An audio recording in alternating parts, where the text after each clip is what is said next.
প্রশ্নোত্তরে আপনাদের সবাইকে স্বাগত জানাচ্ছি। আমি অর্ঘ্যমিত্রা তরফদার। আজকে আমাদের সাথে অতিথি হিসেবে যুক্ত আছেন হাওর ও চর উন্নয়ন ইনস্টিটিউটের পরিচালক এবং বাংলাদেশ কৃষি বিশ্ববিদ্যালয়ের অধ্যাপক ডক্টর মোহাম্মদ আবুল কালাম আজাদ।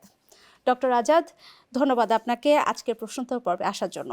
ধন্যবাদ আপনাকে এবং গ্রিন টেলিভিশনের সকল দর্শক, শ্রোতা এবং শুভানুধ্যায়ীকে। ডক্টর আজাদ, আমি প্রথমেই আপনাকে যে প্রশ্নটি জিজ্ঞেস করতে চাই, হাওর এবং টেকসই উন্নয়ন পরিকল্পনার যে প্রশ্নটি, বাংলাদেশের সামগ্রিক খাদ্য নিরাপত্তায় হাওর অঞ্চলের গুরুত্ব আসলে কতটুকু? দেখেন, বাংলাদেশের প্রায় 43% এরিয়া হাওর, বাওর, নদী, খাল, বিল দিয়ে আপনার মনে করেন গঠিত, এবং এই হাওর আছে বাংলাদেশে প্রায় 370টার উপরে, এবং এই 370টা হাওরের মধ্যে দেখা গেছে প্রায় 7টা ডিস্ট্রিক্টের পুরো ডিস্ট্রিক্টটাই এই হাওর অঞ্চলের মধ্যে। এই হাওর এলাকায় আপনার দেখা গেছে যে আপনি বুরু ধান যেটা আছে এর প্রায় শতকরা 18% এই হাওর এলাকা থেকে আসে। আপনি যদি মাছ বলেন, মৎস্য শিল্প বলেন, তাহলে প্রায় 20% এই হাওর এলাকা থেকে আসতেছে। এবং সবচেয়ে বেশি যে আপনার গুরুত্বপূর্ণ দিক সেটা হলো আপনার গবাদি পশু। আমাদের কুরবানিতে যে গরুগুলো আসতেছে এর গরুর প্রায় সিংহভাগ অর্থাৎ প্রায় 25% এই হাওর এলাকা থেকে আসে।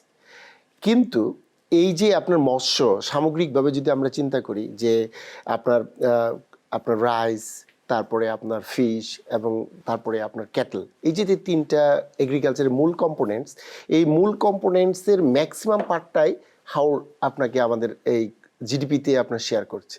কিন্তু সেই অনুযায়ী কৃষক বা কৃষিকাজের সাথে যারা জড়িত তাদের জীবন মান, তাদের অর্থনৈতিক কাঠামো, তাদের ক্ষমতায়ন বা তাদের যে পরিকল্পনা, উন্নয়নের যে রুটম্যাপ আসলে সেইভাবে আপনার গড়ে উঠছে না। আমি আরেকটি প্রশ্ন জানতে চাচ্ছি, হাওর উন্নয়নে আমরা প্রায় একটা শব্দ শুনি, সেটা হচ্ছিল টেকসই উন্নয়ন। সহজ ভাষায় হাওরের জন্য এই টেকসই পরিকল্পনাটা কেমন হওয়া উচিত? আসলে দেখেন, বাংলাদেশের যে আর্থসামাজিক কাঠামো, এই কাঠামোর মধ্যে অনেকগুলা শব্দ খুবই আপনার মানে কি বলবো, আপনার মানে হাইলাইটেড টুন আসে। যেমন ধরেন এখন জুলাই সনদ চলতেছে, একটা টুন, পিআর একটা টুন। ঠিক সিমিলারলি আপনার টেকসই একটা আপনার অর্থনীতিবিদদের জন্য একটা আপনার চুম্বকীয় একটা ওয়ার্ড। আসলে এই টেকসই উন্নয়ন বলতে যে জিনিসটা বোঝায় সেটা হলো যে একটা এলাকার, সেটা হাওর হোক অথবা সমতল ভূমি হোক, এই এলাকার শর্ট অ্যানালাইসিস করতে হয়। শর্ট মিনস যে এর স্ট্রেংথ কি, তারপরে এর উইকনেস কি, এর অপরচুনিটি কি, এর থ্রেটস কি, এবং এই অঞ্চলটা আমাদের সামগ্রিক উন্নয়নে কতটুকু ভূমিকা রাখতে পারে। তো এই যে শর্ট অ্যানালাইসিস, যেটা যে স্ট্রেংথ, তারপরে আপনার উইকনেস, তারপরে থ্রেটস এবং তার অপরচুনিটি, এইগুলা নিয়ে এই পর্যন্ত কোনো ধরনের রুটম্যাপ আপনার হাওর এলাকায় এখনো পর্যন্ত হয়ে ওঠে নাই।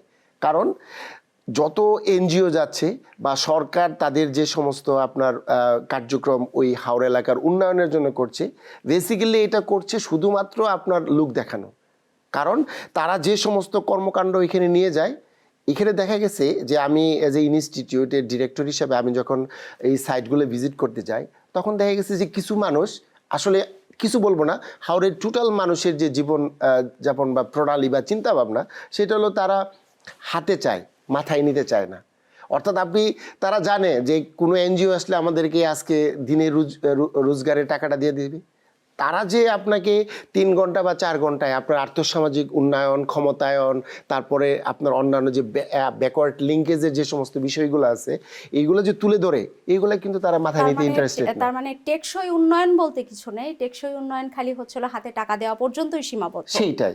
এখন আপনি যদি টেকসই উন্নয়ন চান তাহলে আপনাকে অল্টার করতে হবে, অর্থাৎ এটা হাতে না, মাথায় নিতে হবে।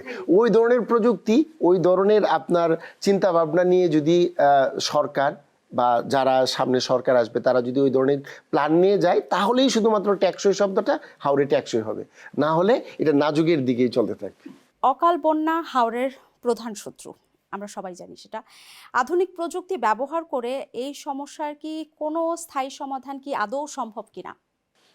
আসলে দেখেন, আমাদের প্রায় 60% আপনার লোক কৃষিকাজের সাথে জড়িত, সেটা সমতল ভূমি বলেন অথবা হাওর অঞ্চলে, তো যেহেতু সিঙ্গেল ক্রপ হয়, কাজে এদের মূল ব্যবসা হলো কৃষি। আপনার একটা নির্দিষ্ট টাইমের জন্য, 4 মাস বা 6 মাসের জন্য।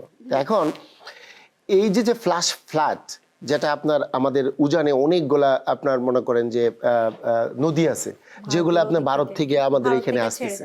তো এই যে যে ফ্ল্যাশ ফ্লাডটা আসতেছে এইটা আসলে আপনার মনে করেন যে অনেকটা আপনার কি বলবো মানে একটা দেশের আপনার মানে ইচ্ছা করেই আপনার কেউ বাদ ছেড়ে দিচ্ছে অথবা কোনো একটা কিছু ছেড়ে দিচ্ছে, তখন এই ফ্ল্যাশ ফ্লাডগুলো হচ্ছে। তো এখন এই ব্যাপারে আপনার সরকারকে, ভারতীয় সরকারের সাথে ডেফিনেটলি আপনার মানে একটা একটা লিঙ্কেজ ডেভেলপ করতে হবে। কারণ আপনি দেখেন জুলাই অভ্যুত্থানের পরে বাংলাদেশে যে আপনার একটা বন্যা হয়েছিল, এই বন্যাটা কিন্তু আপনার ফ্ল্যাশ ফ্লাড না, এইটা আপনার ইচ্ছা করেই চাপায় দেওয়া একটা ফ্লাড। তো এইরকমভাবে যখন আপনার মনে করেন যে ইন্ডিয়া অর্থাৎ আমাদের উজানে যখন আপনার বৃষ্টিপাত হয়, বিশেষ করে আসাম বা ওই রিজনে যখন প্রচুর বৃষ্টিপাত হয়, তখন তারা ওই তিস্তা যে ব্যারেজ আছে ব্যারেজের সুইচ গেটগুলো খুলে দেয়, অথবা সামনে তখন ওভারফ্লো করে এগুলো আমাদের এখানে চলে আসে। যার দরুন হয়েছে কি যে এই ধরনের ইয়ার জন্য যে সতর্কতাগুলো দরকার, আমরা আসলে ওই রকমভাবে কৃষকদেরকে আপনার স্মার্ট প্রযুক্তি, যেমন আমরা এখনো পর্যন্ত বাংলাদেশে আপনার এই কৃষকদের জন্য একটা সাস্টেনেবল অ্যাপস ডেভেলপ হয় নাই, যে কোন সিজনে এসে কোন ফসল আপনার ফলাবে, কোন ধরনের শাকসবজি আপনার আপনার চাষ করবে, অথবা তার মার্কেটিং টাইম কখন, যদি মার্কেট না করতে পারে সেটা সে কোন জায়গায় বিক্রি করবে, এটা কি ডিজিটাল প্ল্যাটফর্মে বিক্রি করবে না আপনার মনে করেন 1-to-1 কাস্টমার টু কাস্টমারের কাছে বিক্রি করবে। আসলে এই ধরনের সাস্টেনেবল যে আপনার অ্যাপস, কৃষকদের জন্য যে অ্যাপস, কৃষক আপনার নির্ভর যে অ্যাপস, এগুলো নেই।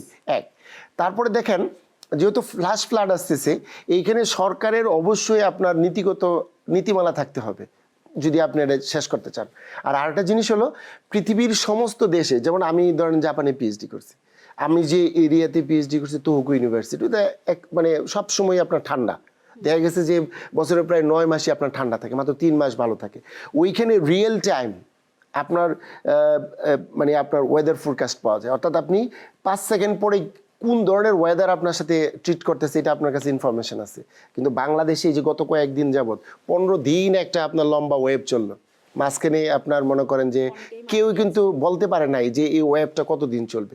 তো তার মানে কি, এই জায়গাটাতে আপনার কৃষকদেরকে প্রশিক্ষিত করার জন্য, অ্যাওয়ারনেস ক্রিয়েট করার জন্য আইওটি বেসড বা স্যাটেলাইট থেকে ইমেজ নিয়ে যে কখন আপনার ওই এলাকাতে আপনার বৃষ্টি হচ্ছে, ভারী বৃষ্টিপাত হচ্ছে, অতি বৃষ্টিপাত হচ্ছে, সেইগুলো কবে আসতে পারে, সেই ধরনের ডাটা সেন্সরিং করে, এটা যদি আমাদের এইখানে আপনার মনে করেন যে এই ধরনের টেকনোলজি বেসড যদি কোনো আপনার ডাটা সেন্টার বা আপনার এই ধরনের কোনো ডিপার্টমেন্ট যদি ডেভেলপ করতে পারি, তাহলেই শুধুমাত্র আপনার ওই জায়গাতে আপনার এটা এই আপনার যে প্রবলেমটা হচ্ছে, এই প্রবলেমটা অকাল বন্যার যে প্রবলেমটা, এটা রিডিউস করা সম্ভব। আর আরেকটা জিনিস দেখেন, এই অকাল বন্যার ফলে যে ঘটনাটা ঘটে, যেহেতু একটা সিঙ্গেল ক্রপ অর্থাৎ বুরু ফসল, এই সময়েই কিন্তু ফ্ল্যাশ ফ্লাডটা হচ্ছে।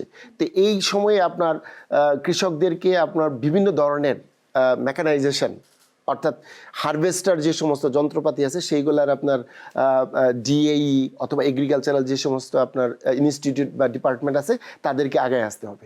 অর্থাৎ তারা যদি আগায় যায় তাহলে ফ্ল্যাশ ফ্লাড হওয়ার পরেও পানিটা যতদিন আপনার স্টে করবে এর মাঝখানেই যত তাদের ফসলগুলো তুলে নিয়ে আসতে পারে দ্রুত।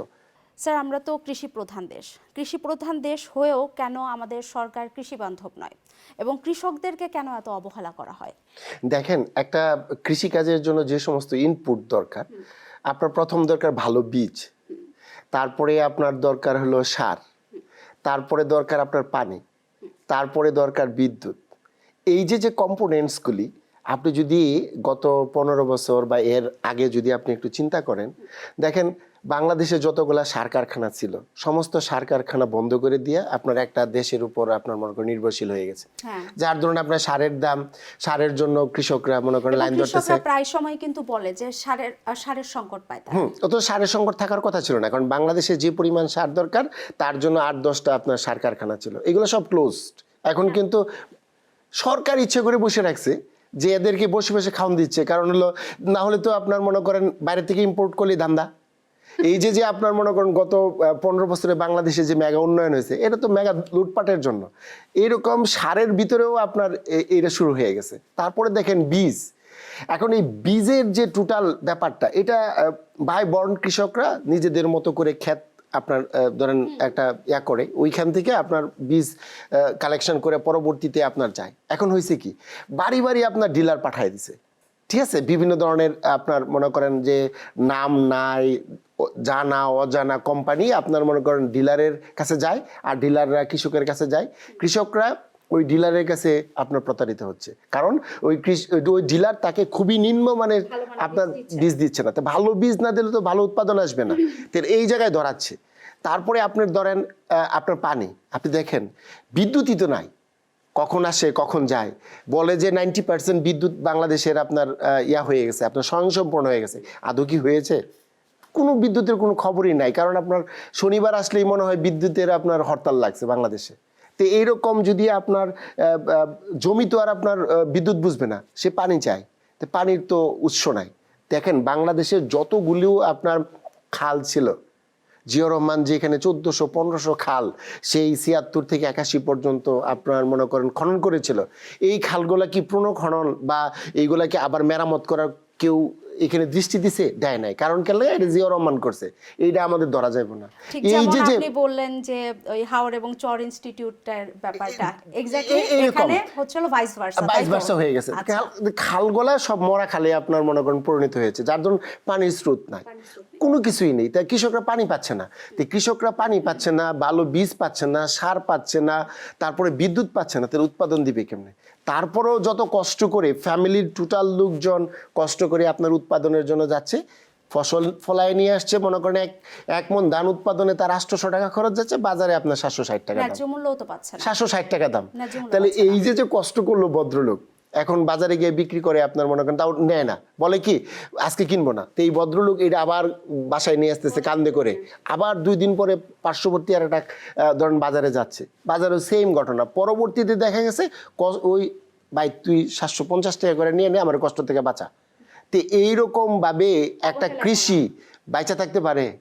তো এখন এইরকম ভাবে সরকারকে এগিয়ে আসতে হবে যে আমি আমার কৃষির কোন সেক্টরটা আমার দুর্বল। যেমন দেখেন পেঁয়াজ, আপনার যখন করোনা হলো তখন পেঁয়াজের দাম 300 টাকা 400 টাকা চলে গেল। আর এখন আপনার এই গত 2 মাস আগে খামারিরা আপনার পেঁয়াজ নিয়ে মার্কেটে 8 টাকা 10 টাকা 12 টাকা। তো এই যে পেঁয়াজের যে বাজারটাকে আপনি মনে করেন খামারিরা 380 টাকার পেঁয়াজ আপনাকে 80 টাকায় নিয়ে আসলো বা 50 টাকায় নিয়ে আসলো, তাদেরকে রেসপেক্ট না করে তাদেরকে তো পথে বসাই দিচ্ছেন। তো এই কাজে সরকারকে আপনার ডাটা বেজে থাকতে হবে যে আসলে কোন ইনপুটটা এই মুহূর্তে দরকার, কখন দরকার, কতটুকু আপনার ফ্লেক্সিবল রেটে কৃষকের কাছে পৌঁছানো যায়। শুধু এই আপনার যে এগ্রিকালচার সেক্টর যারা এইগুলা মনিটরিং করে, এই জায়গাতে কিছু স্মার্ট ছেলে মেয়ে আপনার মনে করেন যে যাদের ভিতরে যেমন এই যে জাইমা রহমান, হ্যাঁ অনেস্ট, যারা যেমন জাইমা রহমান দেখেন আসছে বাংলাদেশে, আসার পর তার প্রতি একটা ফিল আপনার মনে করেন যে সবারই ক্রিয়েট হয়েছে। তো এইরকম যারা আপনার মনে করেন ফ্রেশ, ডাইনামিক এবং কোনো ধরনের আপনার করবে না, আপনার দুর্নীতি বা আপনার স্বজনপ্রীতি করবে না, ওই ধরনের একটা যদি টিম আপনার 40 জন বা 50 জনের একটা টিম এগ্রিকালচারাল যে উইং আছে এরা যদি করে নেয়, এরা কোনো ধরনের নাই, ঘুম থেকে উঠবে উঠে হঠাৎ করে আপনার রেট দিবে। সিন্ডিকেট বা মধ্যস্বত্বভোগীদের দৌরাত্ম্য কমাতে বাজারে ব্যবস্থাপনায় কি ধরনের পরিবর্তন আনা জরুরি? যেমন নওগাঁয় দেখলাম যে 2 থেকে 3 টাকা মানভেদে চালের দাম বৃদ্ধি পেয়েছে। পাইকারি যারা আছে তারা বলতেছে মধ্যস্বত্বভোগীদের জন্য এই ধরনের মানে এই সিন্ডিকেটটার কারণে হচ্ছে হলো এই প্রবলেমগুলো তাদেরকে ফেস করতে হয়, যেটার চাপ পড়ে হচ্ছে হলো আপনার খুচরা বাজারে এবং সাধারণ মানুষের মাঝখানে পড়ে। এই জিনিসটার মধ্যে আপনি কোন জায়গাটাতে আপনি পরিবর্তনটা দেখতে চান? আসলে দেখেন, আমি আপনাকে আমার বাস্তব একটা অভিজ্ঞতা বলি। আমি আমার রিসার্চের জন্য আপনার ব্রয়লারের একটা প্রজেক্ট আমার, এখন দেখা গেলো যে গতকাল আমি ওই রিসার্চেরই কিছু ব্রয়লার আমার যেগুলো স্যাম্পলিং কালেকশন করার পর বাকি যে ব্রয়লারগুলো ছিল সেগুলো বিক্রি করার জন্য আমি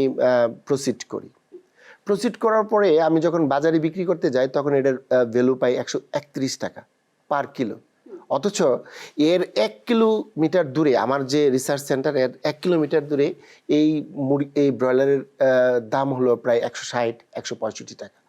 তাহলে আপনি আমাকে দেখান, এইখানে যে ভদ্রলোক এই ব্রয়লারটা কিনলো তাকে যদি আমরা আপনার ডিলার বলি, সে আপনার একটা জায়গায় নিয়ে স্টক করতেছে। এইভাবে তো সে মনে করেন একটা এরিয়া থেকে স্টক করতেছে, স্টক করার পরে ওইখান থেকে সে খুচরা বাজারে বিক্রি করতেছে।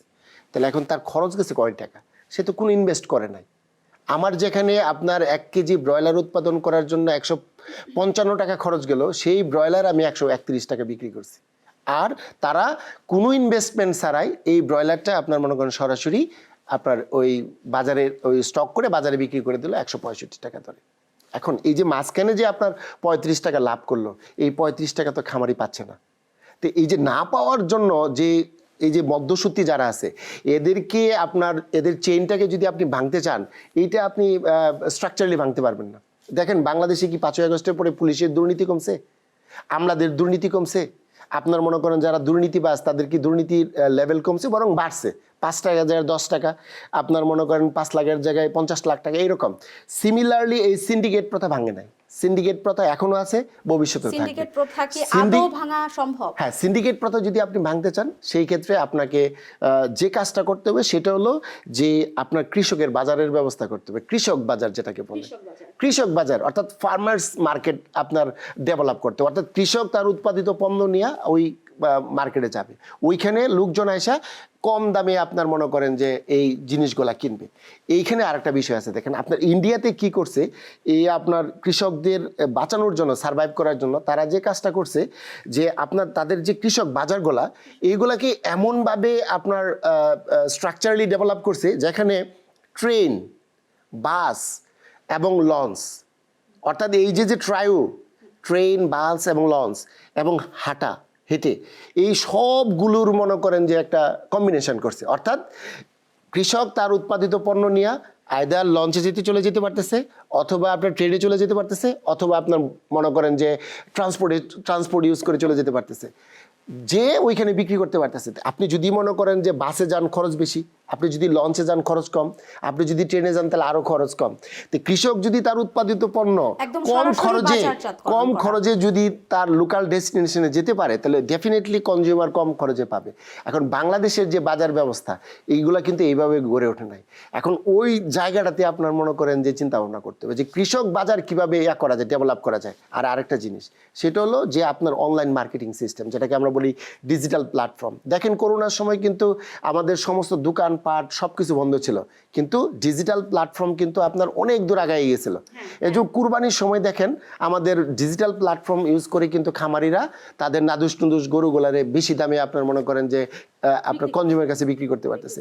তো ঠিক এইভাবে প্রতারণা না করে যদি ডিজিটাল প্ল্যাটফর্মগুলোকে যদি আরও বেশি আপনার মনে করেন যে করা যায়, আপনার মনে করেন বড় করা যায়, ডেস্টিনির মতো না আবার, অথবা আরও যারা আছে ওদের মতো না, যাতে এইটা আপনার মনে করেন এমনভাবে করবে যাতে আপনার মনে করেন যে কনজিউমার এবং ফার্মার একটা ইন্টিগ্রেটেড লিঙ্কেজ ডেভেলপ হয়। আপনি মাত্র পোলট্রি ফ্রোজেন ফুডের একটা সম্ভাবনার কথা বলেছেন, এবং আমাদের দেশে এই খাতের ভবিষ্যৎটা কি?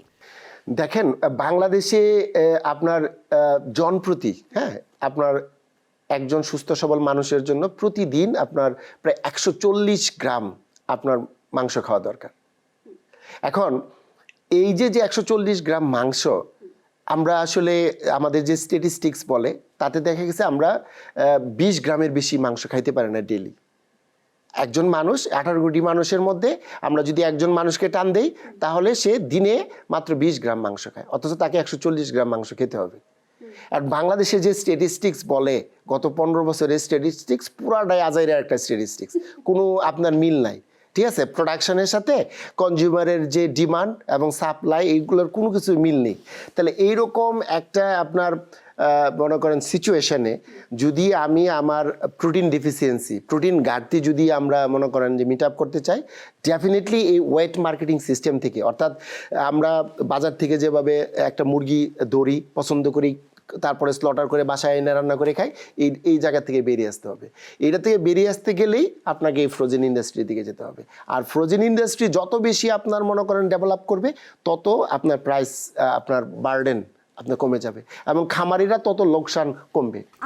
আমি একটা জিনিস জানতে চাচ্ছি, মানে আমাদের মধ্যবিত্ত পরিবারগুলো এখনো মানে ফ্রোজেন চিকেন বা ফ্রোজেন ফুড গ্রহণে কি এখনো তারা মানসিকভাবে প্রস্তুত কিনা? কারণ যখন একটা ফ্রোজেন চিকেন বা ফ্রোজেন মিট বল থেকে শুরু করে সসেজ থেকে যে কোনো কিছুই নিয়ে আসলে তারা মানে নাক সিটকানো একটা ভাব থাকে যে না হয়তো বা এটা প্রপারলি হলো প্রসেস করা হয়নি।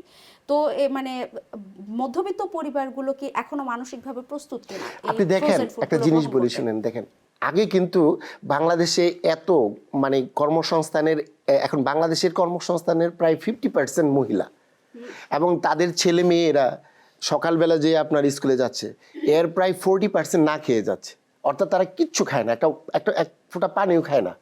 এখন এই যে একটা প্রজন্ম আপনার না খেয়ে স্কুলে পাঠাচ্ছেন, পাঠানোর পরে এই যে আবার মানে না খেয়ে বাসায় চলে আসতেছে, তার মেজাজ, তার যে রুচিবোধ সব কিন্তু ডিস্ট্রাকশন হয়ে যাচ্ছে। তো এখন তাকে যদি আপনি একটা ফ্রোজেন আইটেম, ভালো একটা মিট আইটেম আপনি যদি তাকে সকালবেলা তার টিফিন বক্সে অথবা খাওয়ায়া তাকে যদি স্কুলে দিতে পারেন, তাহলে এর ব্রেইন কিন্তু আপনার বা আইকিউ লেভেল কিন্তু অনেক আপনার বেড়ে যাবে।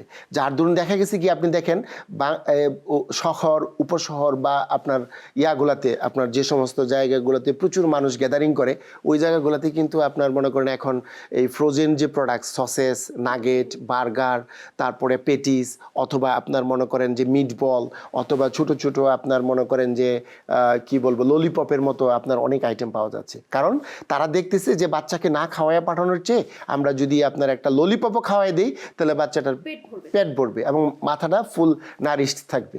কাজেই আপনি যে জিনিসটা বলতেছেন এটা তো এক কাস্টমেটেডের ব্যাপার, অর্থাৎ বিহেভিয়ারের সাথে সম্পর্ক। আপনি যদি এটাকে অভ্যস্ত করে নেন ডেফিনেটলি তারা আপনার এটাকে আপনার অ্যাকসেপ্ট করবে এবং হচ্ছেও তাই। যান্ত্রিকীকরণের এই যুগে গ্রামের সাধারণ মানুষের কর্মসংস্থান কি কৃষিতে বাড়ছে নাকি কমছে সেটি জানাবেন, এবং আমাদের যে তরুণ প্রজন্ম আছে মেধাবী তরুণরা কি কৃষিকে এখনো পেশা হিসেবে নিতে কি দ্বিধাবোধ করছে কিনা সেটি জানাবেন। দেখেন যান্ত্রিকীকরণ আপনার পৃথিবীতে এটা অনেক আগে আসছে, বাংলাদেশে মাত্র শুরু হলো, বছর দশেক হলো যান্ত্রিকীকরণ শুরু হয়েছে। এর ফলে কিন্তু আপনার শ্রম বা কৃষিতে যে আপনার আপনার সময়ের যে বিষয়টা এটা কিন্তু বাড়েও নাই কমেও নাই, বরং এইগুলাকে আপনার ধরেন চাষের জন্য যেহেতু লেবার পাওয়া যাচ্ছে না যার ধরুন তারা আপনার ধরেন টিলেজ অপারেশনের জন্য আপনার ট্রাক্টর ইউজ করতেছে। তারপরে কিন্তু সিডলিং যেটা আপনার বপন করে এটা কিন্তু ঠিকই আপনার মানে হিউম্যানরা করতেছে, কিন্তু এগুলো অ্যাক্সেসটাও কিন্তু খুব কম। কাজেই অ্যাক্সেস যদি আপনি বাড়াতে পারেন তাহলে হয়তো বা এখানে আপনার কর্মসংস্থানের পরিমাণ কমে যেতে পারে, কিন্তু কর্মসংস্থান বাড়েও নাই কমেও নাই, ঠিকই আছে। শুধুমাত্র কিছু কিছু কাজ আপনার মনে করেন তারা করায় নিচ্ছে কৃষকরা, এবং ওই সময়টা অন্যান্য আপনার মনে করেন যে ইনকামে তারা সময়টা ব্যয় করতেছে। কৃষিতে যেমন ছিল তেমনই আছে আসলে তাদের আপনার কর্মঘণ্টা। মেধাবী তরুণদের যে কৃষিকে পেশা হিসেবে নেওয়ার যে বিষয়টা সেটিও জানাবেন। এখন দেখেন বর্তমান যে অন্তর্বর্তীকালীন সরকারের যে প্রধান উনি কিন্তু একটা কথাই বলতেছে যে আমরা চাই উদ্যোক্তা নির্ভর আপনার মানে আপনার তরুণ প্রজন্ম চাচ্ছে। তো কৃষিতে কিন্তু আপনার ডাইভার্সিফাইড উদ্যোক্তা তৈরি করা সম্ভব। ডাইভার্সিফাইড আপনি যদি ধরেন ইন্ডাস্ট্রি ডেভেলপ করতে চান, এগ্রিকালচারাল প্রোডাক্টস, বাই প্রোডাক্টস। আপনাকে একটা ছোট্ট একটা জিনিস বলি, দেখেন এই যে বাংলাদেশের যে লেদার শিল্প, চামড়ার যে শিল্পটা এটা কিন্তু একদম ধ্বংসের কোঠায়। এই যে আপনি যদি 96-97 সালে আপনার যে এক বড়ি স্বর্ণের দাম ছিল ধরেন 5,500 টাকা, আর একটা গরুর চামড়ার দাম ছিল আপনার মনে করেন প্রায় 5,000 থেকে 5,500। এইটা কেন আপনার আজকে প্রায় 30 বছর পরে এই চামড়ার দাম এখন 180 টাকা বা 200 টাকা, আর আপনার স্বর্ণের দাম 2,20,000 টাকা হয়? তো এই জায়গাটাতে আপনার মনে করেন প্রচুর কাজ করার সুযোগ আছে। দেখেন একটা লেদার, একটা গরুর একটা চামড়া থেকে 50 জোড়া জুতা তৈরি করা যায়। আমার পায়ে যে জুতাটা এটার একটা দাম আছে, তো 50 জোড়া যদি জুতা তৈরি করেন আর এটা যদি 2,000 টাকা করেও ধরেন তাহলে আপনার প্রায় আপনার মনে করেন যে 1 লাখ টাকা আসতেছে। আর সবচেয়ে বড় যে জিনিসটা আপনাকে বলতে চাচ্ছি, এই চামড়া থেকে কিন্তু জিলেটিন তৈরি করা যায়। এই জিলেটিন তৈরি যদি করার কোনো উদ্যোক্তা আসে তাহলে কিন্তু তার প্রচুর ইনকাম। এই যে আমরা প্রতিদিন যে পরিমাণ ব্রয়লারের নাড়ি বুড়ি এইটা শ্যাং ট্যাং লেগ মাথা ফেলে দিচ্ছি চামড়া, এইগুলোও যদি আমরা প্রসেস করে যদি আপনার মনে করেন পোলট্রি অয়েল তৈরি করি, তাহলে বাংলাদেশে গার্মেন্টসের পরে আরেকটা নতুন শিল্প হতে পারে পোলট্রি অয়েল। কারণ এই যে আপনাদের লাক্সারিক্স যে কসমেটিক্স আইটেমসগুলি, এইগুলো সবগুলার আপনার কুটিন হলো আপনার শূকরের চর্বি ইউজ করে, কিন্তু আমরা যারা মুসলিম তারা কিন্তু শূকরের চর্বি ইউজ করি না। তাদের দরকার হলো আপনার অয়েল, সেটা পোলট্রি একটা অয়েল হইতে পারে। কারণ এই জায়গাটাতে উদ্যোক্তা তৈরি করার যথেষ্ট সুযোগ আছে, লেদার ইন্ডাস্ট্রিতে আপনার যথেষ্ট সুযোগ আছে। তারপরে আপনার এই ডিজিটাল প্ল্যাটফর্মের মাধ্যমে আপনার ধরেন গুড ফার্মিং করে অথবা আপনার ক্যাটেল ফ্যাটেনিং করে কিন্তু প্রচুর উদ্যোক্তা বেরিয়ে আসা যায়।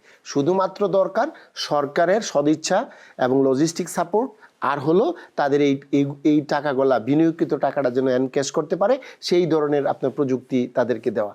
আগামী 10 বছরে বাংলাদেশের কৃষিতে আপনি কোন বড় পরিবর্তনটি দেখতে চান? দেখেন, বাংলাদেশে সবচেয়ে বড় যে সমস্যাটা সেগুলো দেখেন, হঠাৎ করে বন্যা আসতেছে, হঠাৎ করে আপনার মনে করেন যে খরা আসতেছে, তারপরে কৃষক ন্যায্য দাম পাচ্ছে না।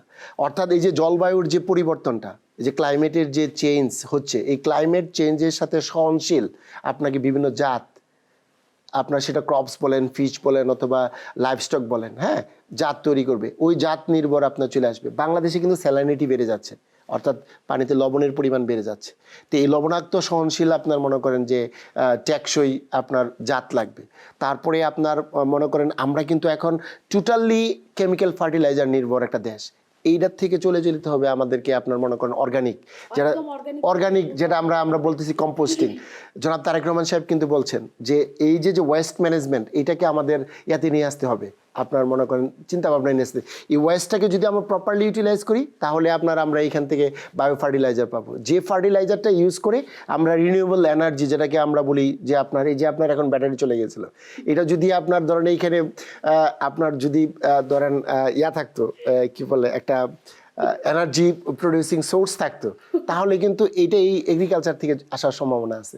কাজে এই জিনিসগুলি আপনার চলে আসবে, বায়োটেকনোলজি আসবে বিভিন্ন ধরনের। এই যে বিভিন্ন ধরনের ডিজিজ হয়, এই ডিজিজ প্রতিরোধের জন্য দেখবেন বিভিন্ন ধরনের ছোটো ছোটো টুলস চলে আসছে। তারপরে আপনি দেখবেন যে এখন এই যে আপনার এই হাদি মারা গেল, খালেদা জিয়া মারা গেল, তাদের যে কি পরিমাণ আপনার লোকজন আসছে, এটা ড্রোন দিয়ে কিন্তু আপনার সেন্সরিং করে বলা যাচ্ছে যে 35 লাখ, 8 লাখ, 10 লাখ লোক হয়েছে। ঠিক তেমনিভাবে এই যে জায়গাটুকুতে কৃষির ফসল হচ্ছে, ওই জায়গায় কি ধরনের আপনার প্রবলেম হচ্ছে, এটা ড্রোন দিয়ে কিন্তু আপনার মানে চলে আসবে। ড্রোন প্রযুক্তি যদিও অলরেডি চলে আসছে, এবং সবচেয়ে বড় যে জিনিসটা দেখেন, আমরা এখন পর্যন্ত যে প্রযুক্তি ইউজ করতেছি সেটা হলো আমার বাপদাদা 14 গোষ্ঠীর প্রযুক্তি। অর্থাৎ আগের প্রজন্ম কি করছে, ওই প্রজন্মই আমি ধারাবাহিকতা মেনটেন করছি। এখন আপনার চলে আসতেছে আপনার প্রিসিশন ফার্মিং। প্রিসিশন ফার্মিং মানে হলো যে এই যে এই গড়ে আপনি মনে করেন 1000 ব্রয়লার রাখলেন, এইখানে কোনো লোকেরই দরকার নেই, সব অটোমেটিক। আপনি বাসায় বসে আপনার যে ওয়েবক্যাম আছে অথবা আপনার যে সিসি ক্যামেরা আছে, বসে বসে দেখবেন যে মুরগিগুলো ঠিকমতো খাচ্ছে কিনা, ঠিকমতো পানি খাচ্ছে কিনা, কোনোটা বসে ঝিমাচ্ছে কিনা, তারা ঠিকমতো আপনার মনে করেন যে কোনো প্রবলেম করছে। এই যে প্রিসিশন ফার্মিংটা, এইটা আগামী 10 বছরের মধ্যে চলে আসবে। আর সবচেয়ে বড় যে জিনিসটা সেটা হলো এই ওভারঅল এগ্রিকালচারাল যে ট্রান্সফরমেশনটা, এটা এরকম থাকবে না, এইটা অনেকটা ইন্ডাস্ট্রিয়ালাইজেশন দিকে চলে যাবে। তখন কৃষকের ব্যাপারে সরকারকে চিন্তা ভাবনা করতে হবে, তাদেরকে আর নতুন করে কোন কর্মসংস্থানে সেট করা যায়। ডক্টর মোহাম্মদ হাবুল কালাম আজাদ, আজকের প্রশ্নোত্তর পর্বে আমাদেরকে সময় দেওয়ার জন্য অসংখ্য ধন্যবাদ। ধন্যবাদ আপনাকে।